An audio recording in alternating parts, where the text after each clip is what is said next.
This is a little bit more pleasant to look at. Okay, can people hear me? Yes. Yes. All right, well, good morning, everybody. I'm Richard O'Sullivan. I'm a psychiatrist now practicing in Madison, Connecticut with at least a 30-year interest in treatment of trichotillomania and skin picking and what are now called BFRBs. And earlier on in my career, I trained at Mass General in psychiatry, and I was the chief resident, and I did a fellowship in depression research and training, then a 2-year NIMH fellowship in brain imaging, functional MRI, and symptom provocation in trichotillomania. 6 people with that. The results, which were rather complicated by noise, because the people could not stay still in the MRI when they're having urges to pull.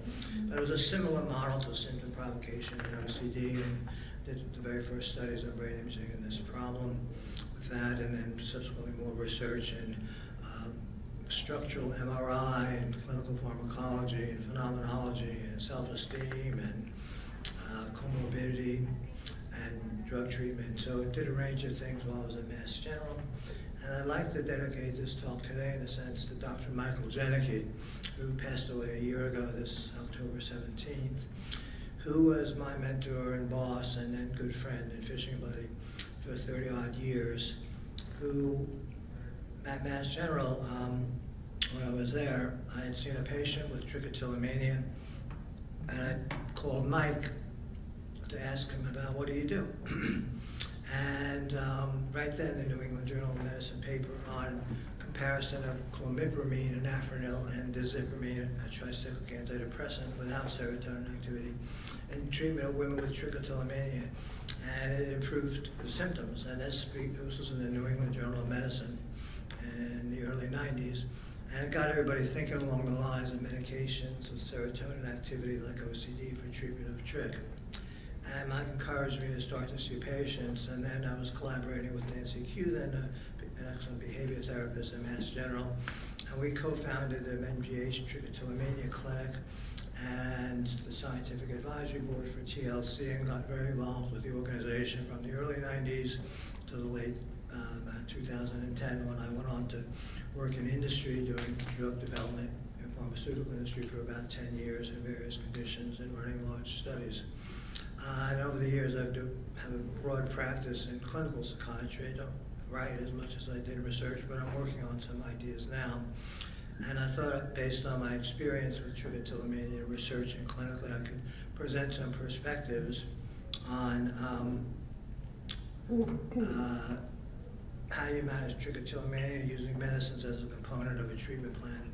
And I'm going to be focusing on BFRBs as a global characterization, but talking about some specifics. I would estimate I've evaluated, seen, or treated several hundred people with trichotillomania in the course of my career during research projects, looking at the relationship of Tourette syndrome and trich, and a lot of other things in my career. So I speak from a lot of clinical experience, and what I do with psychopharmacology by and large, although I do psychotherapy and CBT as well. So based on my experience and contrast that with the literature on treatment. I had worked at Pfizer Pharmaceuticals for a number of years, so my only disclosure is I got a small amount of a pension from Pfizer, but I have no active interest in Pfizer. So what is a body-focused repetitive behavior? Well, there's a historical perspective on this term. I was probably one of the outliers in not being a big champion of calling everything BFRBs, because I thought it clouded things more than clarified. But nobody could pronounce or spell trichotillomania, and the word was kind of long and it had maybe a pejorative thing, because what does it mean, trichotillomania? Trich is hair in Greek, till is pull, and mania is frenzy. So it was a frenzy of hair pulling, which is how Halibo characterized it in 1889 in his first paper in a dermatology journal. But nobody liked it to be, felt to be akin, and it was a word, who can get your hand around trichotillomania, who can spell it, who can say it. And because skin picking was such an often accompanying problem, there was in the SAB, of the Scientific Advisory Board for TLC then, there was a discussion of can we change this name and make it more user-friendly? And one name that came about was BFRB, because it's a body-focused repetitive behavior. as is hair pulling, skin picking, nail biting, some other things. And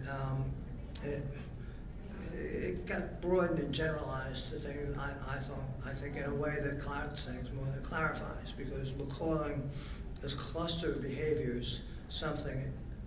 The only thing that's common about them is their operational definition, that you focus on your body in a repetitive way with some behavior. Now we could say breathing would be a BFRB. I don't know where masturbation would fall in that, but that certainly can be a body-focused repetitive behavior. So there's many things. So the classification I have some problem with, and I'm in a distinct minority with that, but that's what this conference is about. So I respect the nomenclature, but we can be easily been misled thinking that they have things in common when they're very disparate disorders with likely different pathologies. And so how do we assess what I'm going to be speaking about medications today? Can you hear me okay? As an emphasis of this, based on 30 years of experience treating this problem, as what my reading is of the literature, right? But we have to think about what are we talking about with a treatment outcome with medications in particular. What's the diagnosis? Now in DSM-3R, the Diagnostic and Statistical Manual, trichotillomania was considered as an impulse control disorder with kleptomania and fire starting. Now, who wants to be lumped in with that? There's kind of pejorative diagnoses. So there was a consideration via working groups to change the name into obsessive compulsive and spectrum disorders as things evolved from OCD to DSM-4 to DSM-5, TR. And via a lot of opinions and lobbying, it was thought to call these BFRBs, or body-focused repetitive behaviors, which is the term that's used. But we have to be cautious about the specificity of this diagnosis, because one can wonder, because with trichotillomania, it's the rare person that only has hair pulling. Comorbidity is the rule more than the exception. So does it stand alone as a singular entity, as a condition, or you can call it a diagnosis? Or does it more often run with other things? So maybe trichotillomania alone is the exception, and trichotillomania comorbid with other things is more the rule.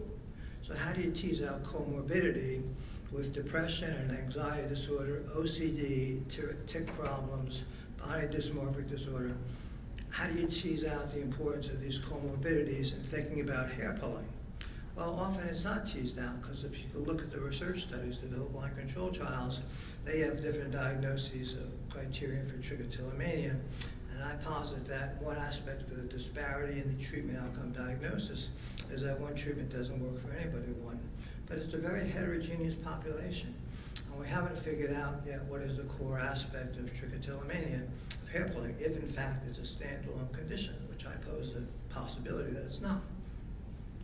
So the difference in the characteristics of this behavior may be part of the reason why there's disparate results in treatment outcomes, particularly with medications.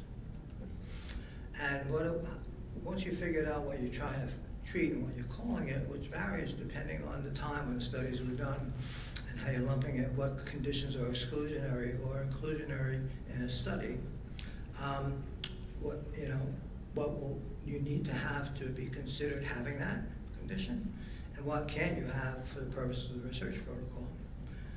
And then is it powered enough? Is there enough subjects to show a difference, if there really is one in your treatment outcome? What is the statistical significance of this? What's your p-value? Is it less than 0.05 or more likely greater than chance?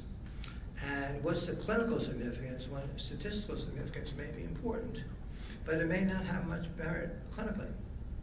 In a similar way, clinically important improvement in mood or esteem, despite your hair pulling, may also be a clinically important improvement in a condition as a result of an intervention, whether it be behavioral medications. So, and further complicating things is the range of data we have to looking at what is the impact of medications on trichotillomania or skin picking or nail biting, okay? And there's really a paucity of research trials, whereas the average number of patients that have to be seen for treatment and approval of a drug for, say, depression is in the thousands.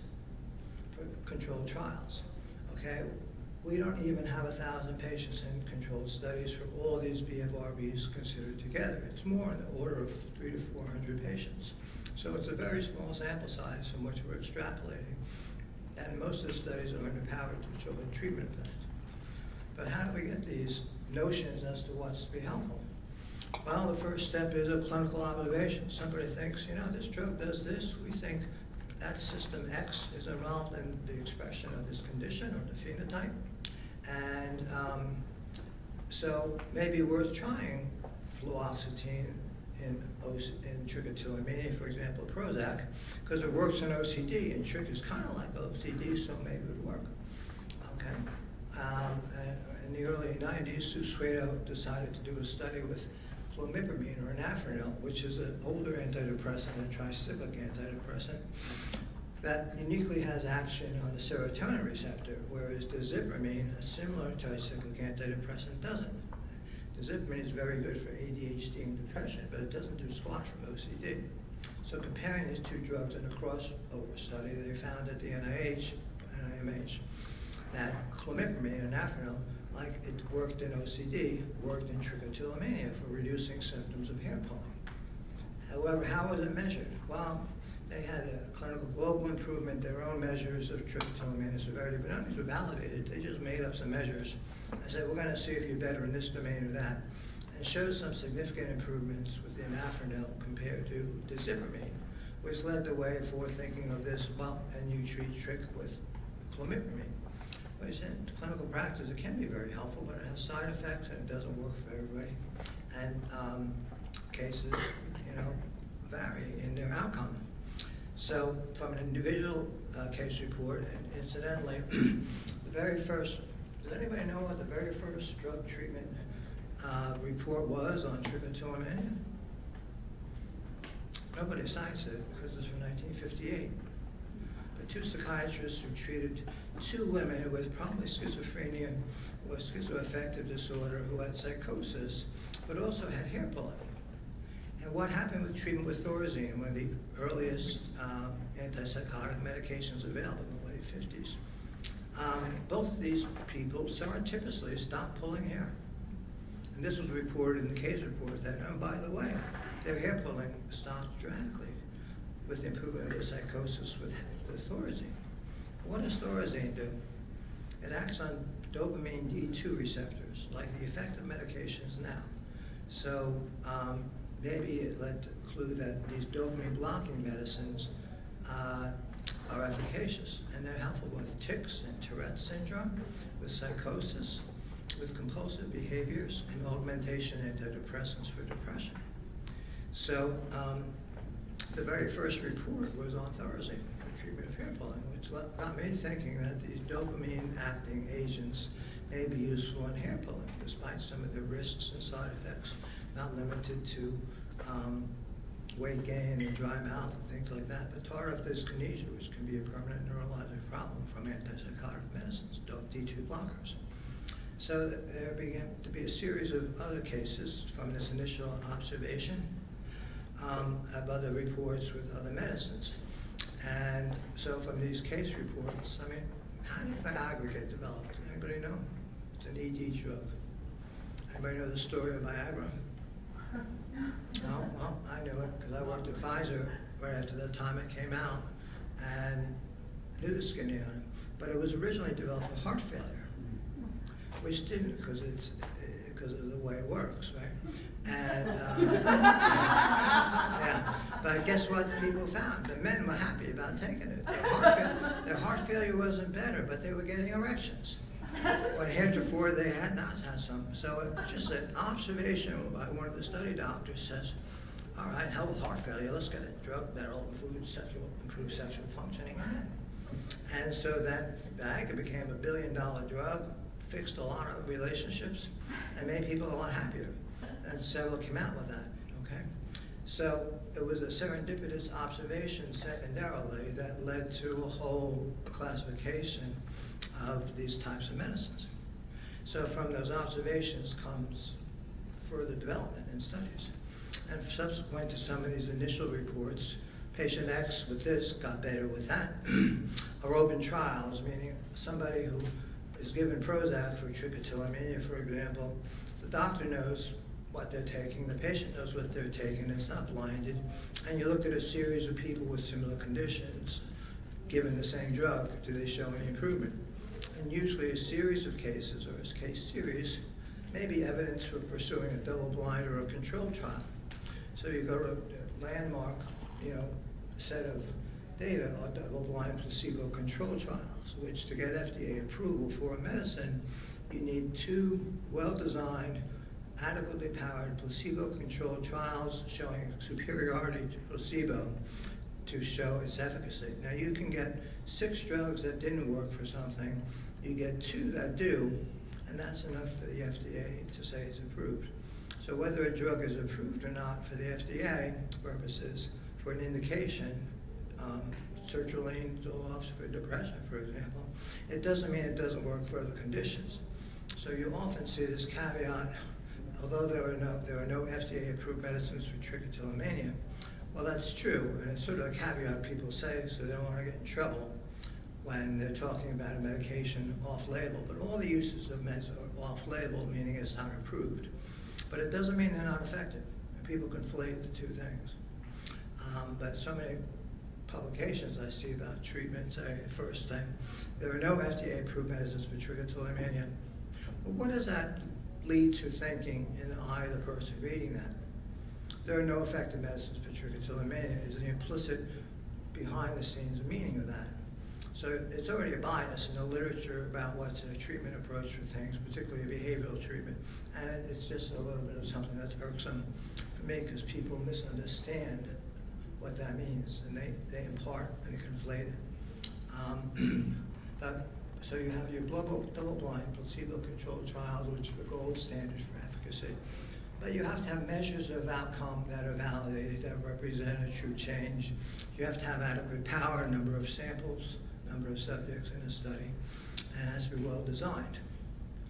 Another kind of good evidence is double-blind active comparator, like the anafranil-dizipamine study with trichotillomania by Susuito, meaning you have an active drug, not a placebo, and you're comparing it to something to see is it just the antidepressant benefit alone that's causing the treatment change.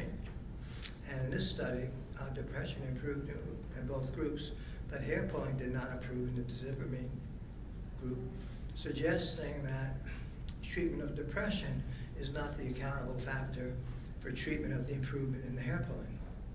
So that led to a range of other studies, crossover studies, as was the one with dizipamine and clomipramine. And subsequently, there's been about a dozen controlled studies with trichotillomania with various medicines with different and disparate results and outcomes. In contrast, some of the open trial and case report. And how do we look at this? Other things to say what works for condition X? Well, a meta-analysis, meaning doing a uniform way, a Cochrane analysis of whatever studies are done, double-blind controlled studies, the most rigorous studies, and looking at the sample size, the outcome measures, and just looking at all these studies in a review suggests the basis of evidence of good, not so good, or minimal evidence of benefits. So the meta-analysis, combining a lot of studies, particularly when your sample size is small, leads to some conclusions about what might be helpful, despite the caveats for that. And what are commonly used medicines for BFRBs? And I'm talking specifically about trichotillomania, about skin picking, and about well, commonly used medicines in clinical treatment are the SSRI antidepressants, such as Prozac, SNRIs, such as venlafaxine, and serotonergic tricyclics, such as anafranil. And what other medicines are used in other controlled data with antipsychotic mood stabilizers, such as risperidone and olanzapine, okay? What else have been used? Opioid antagonists, naltrexone, used for reversing opiate overdose, used for preventing use of alcohol, blocking mu opiate receptors. And it was thought because of the rewarding nature of pulling for some people, maybe it's a pleasure-induced behavior, And if you block the mu opioid receptor, which is associated with the positive affects from opiates, maybe by blocking the pleasure receptor, so to speak, the mu opioid receptor, you'll get a benefit in the outcome by taking away the pleasure from pulling, okay? And N-acetylcysteine is a glutamate modulator. It's one off from an amino acid, basically. And there are some double-blind trials of that which show great promise, and as Joe was speaking about earlier, for a host of repetitive behavior conditions. And this medicine, or naturopathic substance, can be used with these conditions successfully, and there shows some benefit in trichotillomania and skin picking with them. Antioxidants such as milk thistle or silymarin, they're also thought to be useful in some of these study patient groups, but the data has not borne that out. They're antioxidants. Basically, the way N-acetylcysteine and milk thistle and other things work is by scavenging up free radicals, which are thought to be involved in the neuronal level at cell inflammation, which occurs in a host of conditions. So they're anti-inflammatory agents. And the other one that would be, that I didn't list here, is memantine, which is a dementia drug, but it also involves glutamate transmission and works on NMDA receptors, and that's also in double-blind trials. It shows some benefit for trichotillomania and skin picking. A way to highlight some of the heterogeneity of the condition and the response, and what in the office, not in a research study, what helps people with this. And I think one is the idea of one drug, one outcome for one condition. When you have a heterogeneous condition with multiple comorbidities, which is the rule rather than the exception in trich, for example, then you're going to need more than one medicine. So I would say the average number of medicines people in my practice take are somewhere between 2 and 4 to 5, depending on what they have. Because they may have a mood condition, they may have symptoms of executive dysfunction, they may have a compulsive behavior or severe anxiety, they may have body dysmorphic disorder with skin picking subsequent to that, or part of that, or independently. So this case presents some of the complexity with this, and is an example of how executive dysfunction, or ADHD, is an important comorbidity that's not appreciated in trichotillomania, and I think may underlie some of the treatment response confusion about this. And this was a young woman with about 8 years of hair pulling, came for a severe hair pulling treatment.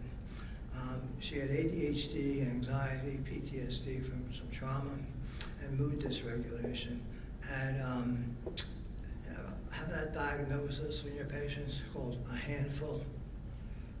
She was a handful.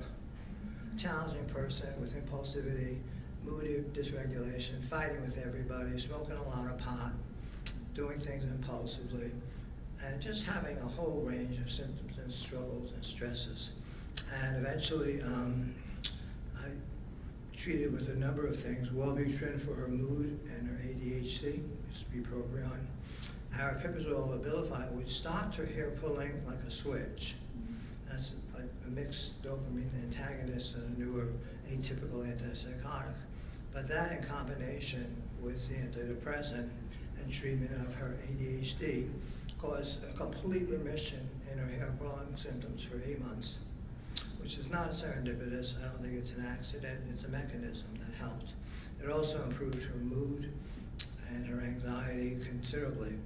And yet, what protocol has studied, and she's on a stimulant as well, a stimulant, a mood stabilizer, an antidepressant, and another antidepressant. Most people are not taking 5 medicines for one condition, but it was a combination of medicines that the synergy of these interactions said it's a multi-receptor problem, and the comorbidity is important, particularly the ADHD. Because if you think about hair pulling itself, the phenomenology is some of the data from the medication from the outcome study that was recently discussed this morning, and other phenomenological studies show there's a lot of different aspects to this. I mean, Dr. Mansueto here was one of the first people to characterize the phenomenology of hair pulling with autonomic, with sensory functions, with mood dysregulation, with frustration tolerance, with poor coping strategies. And he was the first one to really get people thinking about this in 1992, which we eventually published other findings on, and how you break down the phenomenology of repetitive behaviors from a sensory component, an autonomic nervous system component, a flat habit kind of component, a sensory induced, whether itching or something, or urge, a physical urge, and how do you break down these separate functions of brain in a way that makes sense in a condition, so you can try to parse out what you can treat. And this case illustrated the complexity of these conditions. Someone gets better with a mix of medicines, but you would be hard pressed to prove any of these medicines individually are effective. Case 2, this was a young woman and with chronic urge-driven hair pulling and depression, who I began on Prozac 20 milligrams for depression, but also for pulling. This was in the early 90s. And pulling, this was her quote, "It was like a switch had been switched. With 1 or 2 days of Prozac, she stopped pulling, lost the urge completely. You could say that's a placebo response, that's hope, that's motivation implicitly, but it lasted and persisted. We had to increase the dose over time. But with improvement of her remission came concomitant improvement in her hair pulling, suggesting that fluoxetine, the SSRI medication, did something to the brain that shut off the urge, whatever an urge is, okay? Because she went into remission. If you look at 2 double-blind controlled trials with Prozac, they don't show any benefit to placebo, although the designs are different, and they don't use standardized rating measures such as the scale we developed, the MGH hair pulling scale, or intracranial impact scale, and other measures that I was part of developing. But she did very well. So what sense do you make out of this individual who did so well? And I don't think it was just an accidental thing or a placebo response. So something's going on there that we don't understand, that's not captured in the control trials.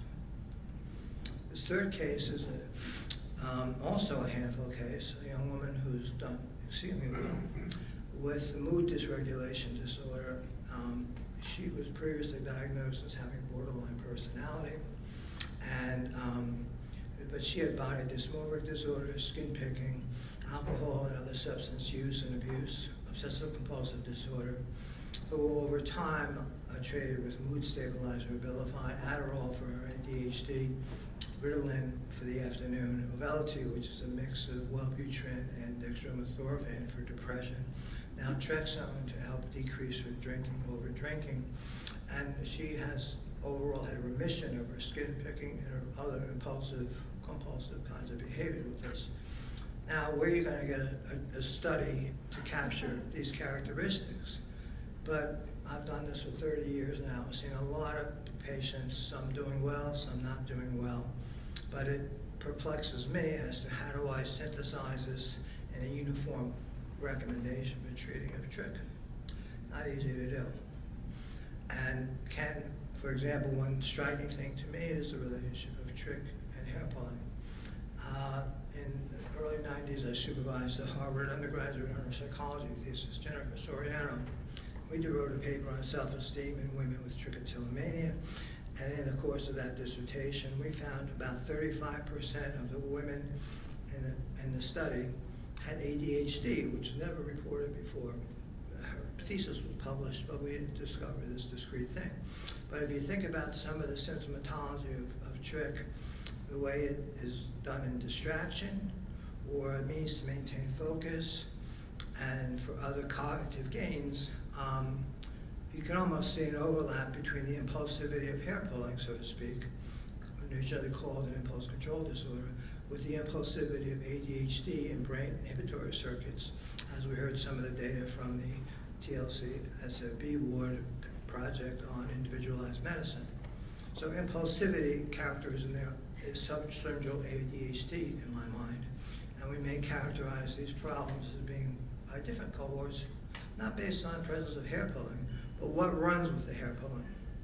Whether it's a tic disorder, which is a high relationship between tic disorders and trichotillomania, there's brain findings that are consistent with similarities with this, and the phenomenology is consistent with the tic.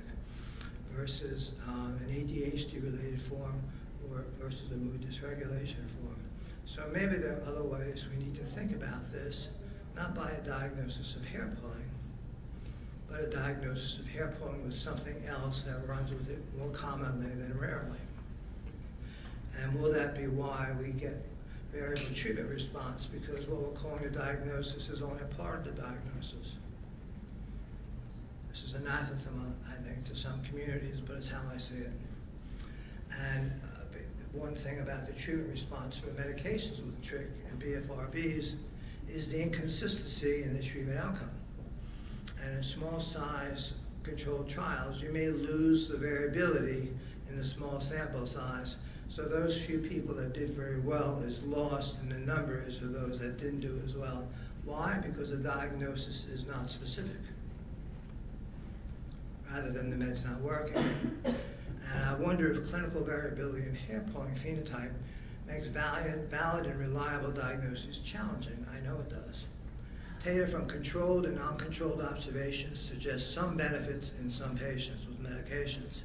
The trick is, in a real way, figuring out what patient you help with medicines, what medicines first, how do you maintain them in treatment long enough so they'll get some benefits from medicines without losing hope or having side effects, which cause a lot of development of a patient alliance, a good rapport with the patient, trust in you, and tolerance for not having immediate success. And in some medication treatments, the variance due to misclassification of several different phenotypes of hair pulling may be what accounts for the behavior. And might it be possible to characterize hair pulling subtypes by stratifying them in consideration of their comorbid conditions? So pure hair pulling maybe doesn't exist as an entity. Hair pulling comorbid with something else could really be the diagnostic category we need to be focusing our treatments on, because that's more the rule than the exception. It could account for a lot of variability in treatment response. And with this mindset of looking at things as it's the rare person with trichotillomania that only has hair pulling, but would this allow for more specific treatment response based on comorbid conditions? Somebody who's depressed and has trick or skin picking, their ability to use learning-based therapies such as CBT is going to be hampered if you're depressed. A depressed brain does not learn as effectively as an undepressed brain. Simple fact. So if you treat the depression, their ability to use other modes of treatment may be much more able to be garnished because it requires motivation, work, practice, consistency. So might this be a way of thinking about it? And improving depression and anxiety in somebody can also be a very valuable way just to improve their quality of life, irrespective of the effect on BFRBs. So I think there is an important role for patients in thinking about things from a psychiatric as well as a psychological perspective, and combining the two treatments together so the comorbidity is treated and you maximize the chance for a successful outcome with behavior therapy. And integrated summaries and approaches to pharmacotherapy for trichotillomania and skin picking and nail biting are basically, I'll try to summarize. Now, what would I do in my office now, someone coming in for me with hair pulling? One, I do a very careful, comprehensive assessment for comorbidity. What runs with trick? Mood disturbance, anxiety problems, trauma, body dysmorphic disorder, skin picking, tick-related disorders, among the more common sources of comorbidity. So seek them out. See what the phenomenology of their hair pulling is. Is it sensory-driven? Is it urge-driven? Is it just a flat habit? They don't do it. They don't know why. They can't stop doing it. Is there a compulsive quality in getting it just right, or perfectionistic qualities, as was discussed earlier, or some of these components? But characterizing the phenomenology in a structured way as to what is the type of pulling they do and what runs with it. And then building your treatment recommendations for meds based on the comorbidity, what's likely to help that kind of pulling, and experiment and try things in trials with enough medication for enough time to do this. And the bulk of the double-blind evidence shows benefits for a couple of medicines: N-acetylcysteine, olanzapine, a dopamine D2 blocker, risperidone, and memantine. the main drugs that show evidence. There are evidence with clomipramine as well, and data, as well as a lot of reports on Prozac or SSRIs properly, but the control data doesn't support their use and benefit, but those with a dopamine blocking medicine can be very helpful. So my first approach is once a careful assessment, a thorough assessment is done. You parse out the comorbidity and the type of pulling, you develop an alliance, you weigh the risk benefits of what medicine you're using, and you make a shared decision with the patient as to what's worth it to try, and giving them some try. And I get very success with this multimodal approach. I always bring in behavior therapy, whether it's me doing it myself, relatively well trained in basic CBT and the cone model, but I usually refer them to an expert who can do CBT in a way that's going to be effective for these repetitive behavior disorders. And I try to give an overview without specific recommendations because it's got to be so individualized. But I think if one's opinion is medicines don't work, I would challenge that opinion because they can work and improve symptoms and decrease the severity of these repetitive behaviors. But it requires, I think, an informed, careful consultation, ascertainment of comorbidity, the type of pulling, and an alliance with a person to be willing to try a range of medicines in the efforts to improve their condition, built in with other modalities. And not forgetting about the shame and guilt and the self-esteem that occurs with this problem, but also the biological problem of it, the comorbid mood and anxiety problems that are so common, and the impact on their life quality and shame. Many people feel they're defective because they pull, they feel unattractive, they lower their standards for other people. I know tragically too many women who've been sexually assaulted in some way who haven't reported it because they have trick. Who would believe them? They're crazy. And I know at least 5 patients who've not gone to report things because the double trauma of the abuse and the trauma of the shame of the hair pulling. And we know that self-esteem and shame are prominent symptoms of trichotillomania. How do I come to know this? From listening to a lot of stories by people with trichotillomania for 30 years. So I'm pretty confident about my opinions about this.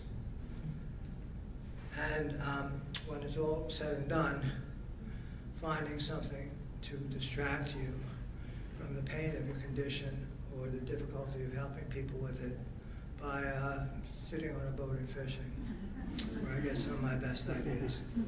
So I wanted to give a brief overview. I was trying to go pretty comprehensive and compulsive about this as though I was still at Harvard and giving a lecture to a highly critical audience. And I decided you're all my friends. So I'll give an overview with some impressions based on what I've learned over these 30 years as I write up a paper on this comorbidity idea, which kind of turns the things on its head from a common way of thinking about this. And we'll see what the data come to yield and if it affects treatment plan and response. And I'm happy to try to address any questions or concerns, but it would have been too much to cover everything in any depth, every controlled trial or observation of things, as was observed with Viagra and erectile dysfunction. You never know when that observation is going to lead to a new idea if you're open to new ideas and not wed to a theory.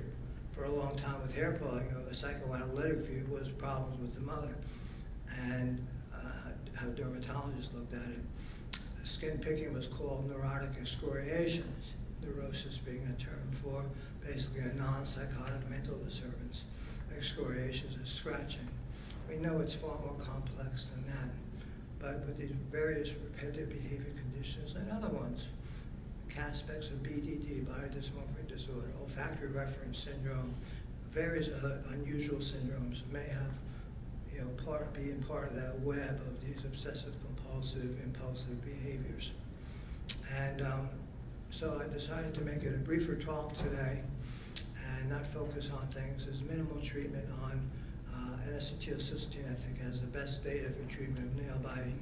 But then there's nail picking, which is something somewhat different. Cheek biting, nail, knuckle cracking, all this stuff. I don't know where they are, where that fits in anywhere, but I'm really hesitant. I'm a splitter more than a lumper.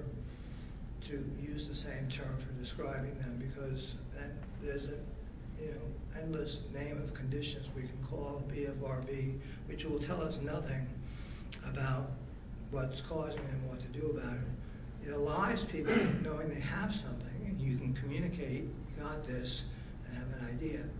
But lest we be mistaken in thinking it has anything to do with the common cause or treatment. So, thank you for your attention, and I don't even know what time it is now. I didn't do too bad. I'm happy to entertain any questions or not. I'll be here for the rest of the show. I think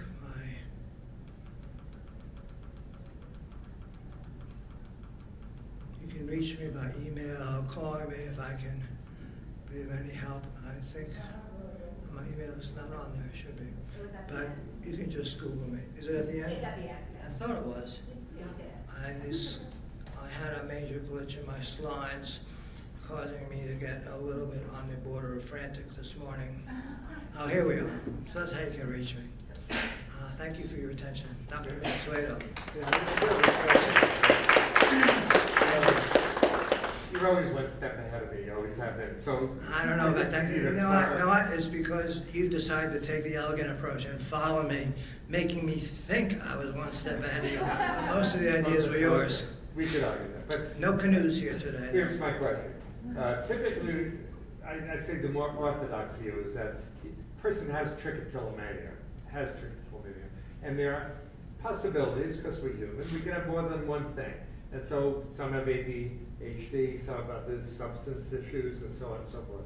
And the idea, against orthodox, is that that may complicate the treatment of the trichotillomania. If a person is depressed and also pulls their hair or picks their skin or whatever, then they might be not good learners because they're not getting out of bed and they don't want to hear new plans. They've given up. They're hopeless.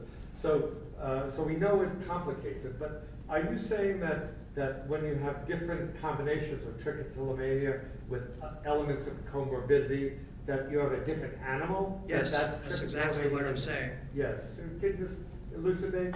Sure. I think it doesn't run as hair pulling alone. I think that's the exception. And some subtypes of hair pulling based on the brain mechanisms involved in depression, body dysmorphic disorder, particularly with skin picking,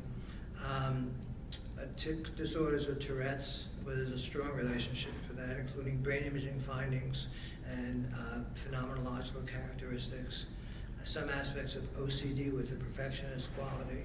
And yeah, I think it's a separate entity that is defined by trichotillomania hair pulling with something else. And it's that cluster of things together that's the true diagnosis, and not three different diagnoses of body dysmorphic disorder, OCD, and trichotillomania, which is a very much minority view, but it's how my thinking is now, and I'll be writing up an opinion paper about this. I maybe will wrong, but it's how I see it. Yes? Hi. In your opinion, the doctor's opinions, how often is it that we have pure trichotillomania without the common? It's an exception, I would say, in my experience, from, I don't know how many retreats we went to, 100 people in a retreat, listening for 3 days, 8 or 10 of them talking to people over the years, clinical studies and clinical treatment, well into the hundreds of people. I would say it's 5 or 10%. So we're focusing on the exception, really, and acting like that's the diagnosis, when it's really the rule to have something else. And three main subtypes: an affective disturbance, a tic-related disturbance, an executive dysfunction with attention and distractibility, and mood regulation. That may be very different. Thank you. Sure. Yes, hi. Hi, I'm Beth, and I'm a therapist that works mostly with OCD. And I will talk to clients about working with a medication manager and try and prep folks for the experience of maybe needing to experiment with multiple medications before getting to where they'd like to be. Even with prepping, I find that people can become fatigued, finding their perfect medication regimen. Is there a way that you work with folks to help them understand that this might be a process? Yeah, it takes a lot of work and experience and making a lot of mistakes over the years about how to not, bang somebody in the head with this and, oh, you're the psychiatrist, you do medicines. Oh, I have a therapist I talk to. What the fuck am I? Pardon my language, but really, when did I stop being a therapist? When I started to write a prescription, I suppose. So people, and the fields do it, I tried to submit a proposal to the OC Foundation meeting, which wasn't accepted, on how do you collaborate with psychologists between psychiatrists who are now prescribers, which we're called, I love that term, which are nurse practitioners or some PAs that prescribe meds in primary care. And I don't think we collaborate terribly well. There's two camps based on certain biases that each camp has about the other. Psychiatrists are trained in diagnoses, social workers are not. Therapists of various strains are not. Psychologists don't emphasize diagnosis, at least as I see it, as much as treatment of something in a general way. And everybody does family therapy, individual therapy, EMDR, psychodynamic psychotherapy, CBT, ACT, LSD, and ABC. You look at these profiles in psychology today, it's ridiculous. So nobody does all this stuff and does it well. But you have a blurring of the therapist, the orientation, the biases. Oh, well, medicines, they can have side effects. What does CVS do? They ruin my practice. First thing you see, black letters, this could kill you. You get neuroleptic malignant syndrome or tardive dyskinesia. They don't talk to you about the relative risk of that versus not treatment and those things. But people are frightened of medicine. Psychiatry hasn't done itself a service by having a good favor. And now we have people that are not psychiatrists prescribing a lot of psychotropics at master's level training. So to me, there's a big difference in training. So I seek to diagnose things. From my background in research and doing a lot of studies, I'm used to a very systematic way to approach things. But I think differently, and Charlie would probably say, I think rather differently. He may mean it in a different way. But then many people train in psychology, but I was a psychology major, psychobiology. I'm very keen on, I love psychology and apply the principles in my work. But so it's orientation of the discipline, the lack of training to work together, how we do this. How do you work with a therapist? What about you and the therapist have very different ideas about something, but they're on their network and they can only pay a $20 copay and they're nice. They listen to me. Are they doing anything effective? Well, I feel better after we talk over half an hour. It's like, massage therapy. It helps for a little while, but forget about it doing anything long term, typically. So if we could learn to collaborate together, and these symposiums, these meetings, which bring together people from other disciplines, can be the nidus for changing things. And I can't help but think what Mike Janicki did for the OCD world, who, as I started mentioning in the beginning, I decided to get back into doing more work in this area when he was dying and when he passed, in legacy of him for all he taught me as my mentor and a dear friend for 30-odd years. And so, in a way, he brought together different camps, all to help patients with OCD, which spread into that. His efforts in telling me to plant a flag on trichotillomania in 1991 is why I started the clinic with Nancy Cuthin, which became a foremost center of research on this problem in the world. So he's part of the reason we're all here. And I think we need to remember that, how we will learn from each other, and we need to collaborate together, patients and families and practitioners, all for the benefit of people.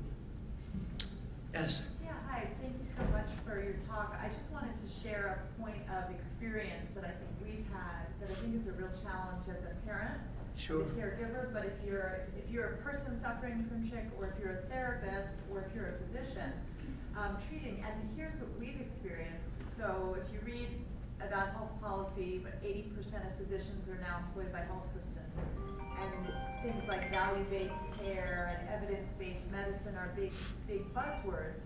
But the practical problem that you run into with something like trichotillomania is that everything almost that you're talking about is some form of off-label genius creativity, Yeah. right? Of someone who's taking a lot of time to think about something, to talk to someone, you know, evaluate that person in a complex and meaningful way. And we heard again and again and again from traditional psychiatrists in health systems, that's not FDA approved, under the age of 18, Yeah. not gonna do it, I've not heard gonna that, do it, yeah. not gonna do it. Yes. Not gonna do it, Here. and so now, Makes sense. we live in Pennsylvania, our solution for the last 12 months has been in cash for a private concierge psychiatrist Yeah. who's willing to talk and evaluate and think creatively. So you and the John Grants of the world are the exception, not the rule. And just as a, you know, if you are treating someone with trichotillomania, just keep in mind, you have to work very, very hard to find the folks who are willing to really work with you and really listen to Yeah. the patients. And sadly, you know how hard it is for anyone to find a psychiatrist for any reason, or a child or adolescent psychiatrist for Yeah, any reason. And then I- you want to say, oh, let's talk about this really rare problem that no one understands. And, you know, it's like looking for the white elephant. And Yeah, I couldn't agree with you more. Yes, yeah. I share your statements and I empathize with them because right now I don't take any insurance. Yeah. I did at one point. I worked in hospital settings. I was the director for training at the Institute of Living in Hartford for a while, Yeah. where I was booked with 15 minutes for a patient. Yeah. And now we're dumbed down to being script writers. Yes. So you can do a 10 or 15-minute visit, renew a prescription, maybe change something a little bit, but not do a benefit. Why? Because it's mandated by time and money. Right. And what you can do. And I spend a lot of time with people, and they pay well for my time. But it's the way I practice. I was in other settings, and I decided to take a risk of nobody coming, because who's going to pay when they can have a $25 copay?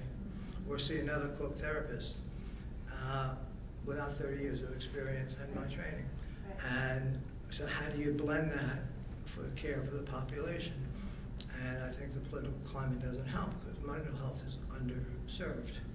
People who would pay any number of dollars for a CAT scan if they have breast cancer, if it wasn't covered, get it, my daughter has cancer, we need to get this.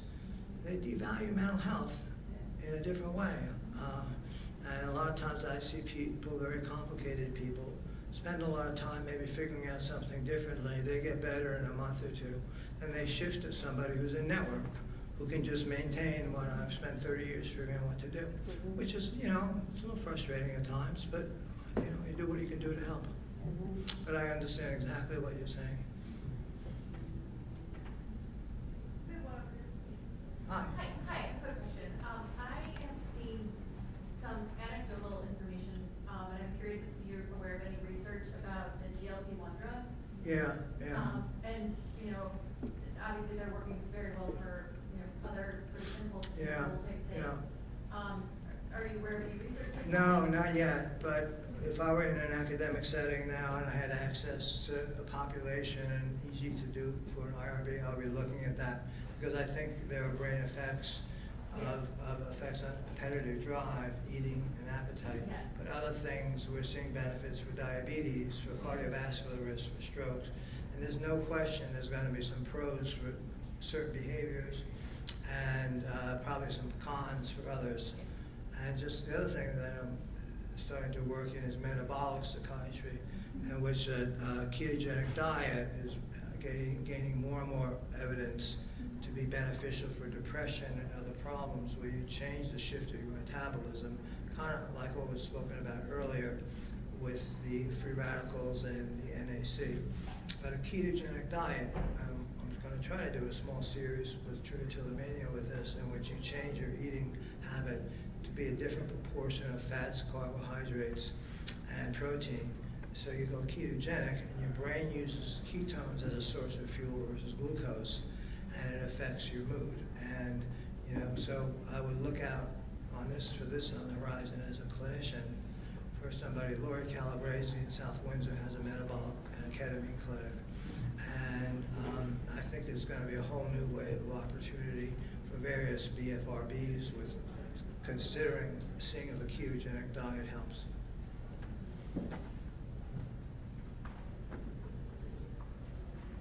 Okay, I think we all have time to go to the bathroom and get another snack, and on to the next talk. Thank you for your